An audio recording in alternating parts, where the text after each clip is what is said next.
شروع اللہ کے نام سے جو بڑا مہربان نہایت رحم والا ہے۔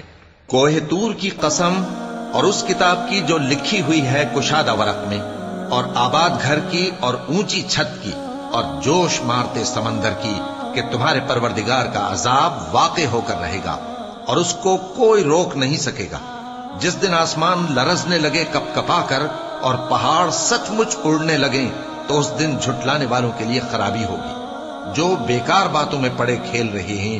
جس دن ان کو آتش جہنم کی طرف دھکیل دھکیل کر لے جائیں گے اور کہا جائے گا یہی وہ جہنم ہے جس کو تم جھوٹ سمجھتے تھے۔ تو کیا یہ جادو ہے یا تم کو نظر ہی نہیں آتا؟ اس میں داخل ہو جاؤ اور صبر کرو یا نہ کرو تمہارے لیے یکساں ہے۔ جو کام تم کیا کرتے تھے یہ انہی کا تم کو بدلہ مل رہا ہے۔ جو پرہیزگار ہیں وہ باغوں اور نعمتوں میں ہوں گے، جو کچھ ان کے پروردگار نے ان کو بخشا اس کی وجہ سے وہ خوشحال ہوں گے، اور ان کے پروردگار نے ان کو دوزخ کے عذاب سے بچا لیا۔ کہا جائے گا کہ اپنے اعمال کے صلے میں مزے سے کھاؤ اور پیو، تختوں پر جو برابر برابر بچھے ہوئے ہیں تکیے لگائے ہوئے ہوں گے، اور بڑی بڑی آنکھوں والی حوروں کو ہم ان کی بیویاں بنا دیں گے۔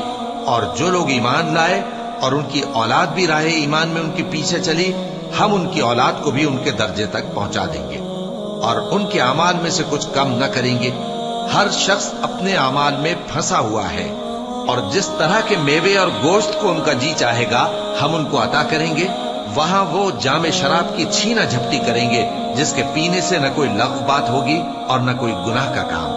اور نوجوان خدمتگار جو ایسے ہوں گے جیسے چھپائے ہوئے موتی جو ان کے آس پاس پھریں گے، اور ایک دوسرے کی طرف رخ کر کے آپس میں گفتگو کریں گے، کہیں گے کہ اس سے پہلے ہم اپنے گھر میں اللہ سے ڈرتے رہتے تھے تو اللہ نے ہم پر احسان فرمایا اور دوزخ کی گرم ہوا کے عذاب سے ہمیں بچا لیا۔